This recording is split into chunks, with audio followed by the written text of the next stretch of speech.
Hi, let's talk about the Module 6 objectives.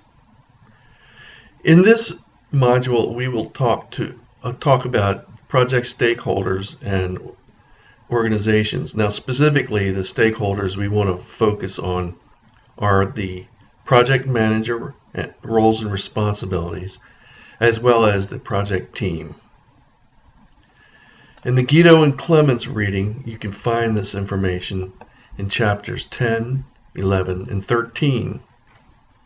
As far as the project manager, we're talking about the roles, responsibilities, and skills needed to be a successful project manager. In the project team, there's also certain expectations, roles, responsibilities, and skills to be a good supporting team.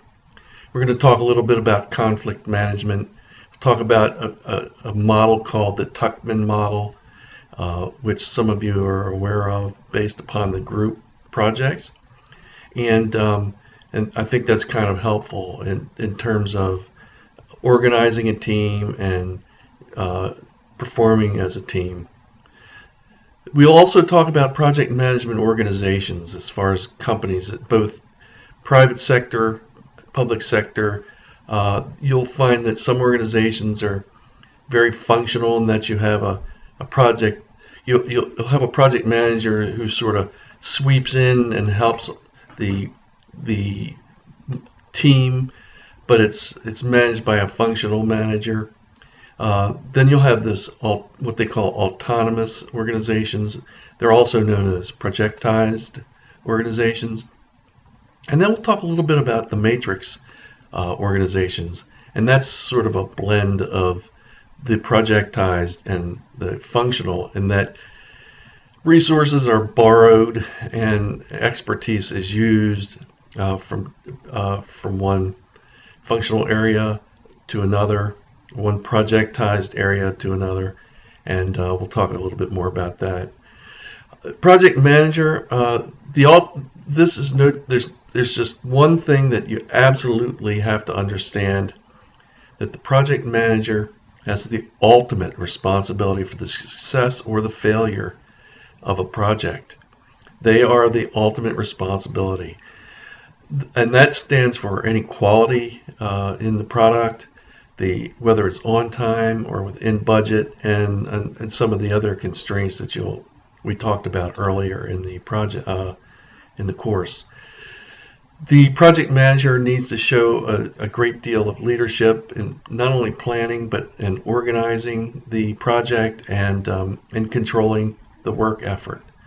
And of course, they have to have some very effective project management skills. They need to be able to solve problems. They need to be able to delegate. They need to be able to negotiate. They need to be very time aware, and they have to have a good sense of humor. Plus, they need to be able to deal with stress on a routine basis. They need to be competent. They have to have experience. They need to be able to learn from others. They need to possibly get a mentor, learn more through education, joining a professional organization such as PMI.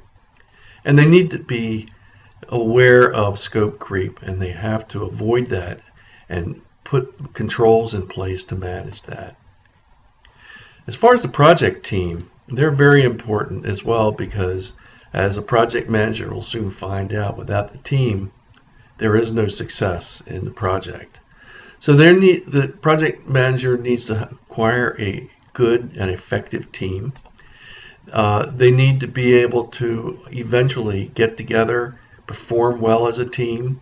So we'll talk about the Tuckman's model. The Tuckman's model is forming, storming, norming, and performing. And we'll talk about the details, but you'll notice that in forming, you're putting people together many times for the first time. And in that phase, the team members are sort of looking to feel themselves out and being quite polite with each other. By the time the storming phase gets around, and there's no timetable to this, but by the time you get to storming, that's when some egos come into play and people have their feelings hurt, or they don't feel like they're being heard. by the rest of the team, and things have to sort of shake out. When the team gets through this phase, they get into the norming, when everything gets to normal, and how the project manager has an idea of how the team's going to perform from that point.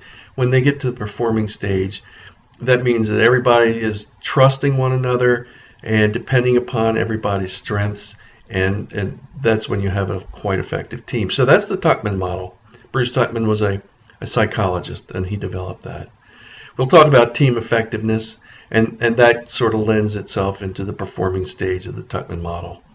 We'll talk about team conflict. Conflict is not bad. It could be ugly, but it's not necessarily bad. With team conflict, you find things out about the team and people, and you can work things out. It's best not to let things fester to address them, but conflict is not necessarily a bad thing. And we'll talk a little bit about diversity, team diversity. There's a lot of backgrounds, cultures, and things such as the Myers-Briggs personality type indicator. There's 16 different personalities that are identified, or personality types that are identified with that, and that's a very diverse spectrum of people and personalities. We'll talk, like I said before, about the project organization, the functional, the autonomous, and the matrix. And then, of course, we'll talk about the Module 6 assessments. Will be the module quiz, and then the chapter exercises for chapters 10, 11, and 13. I'm also going to ask that you all do a short survey based upon the group project and the team dynamics that you experience with your groups. Thank you very much. Good luck.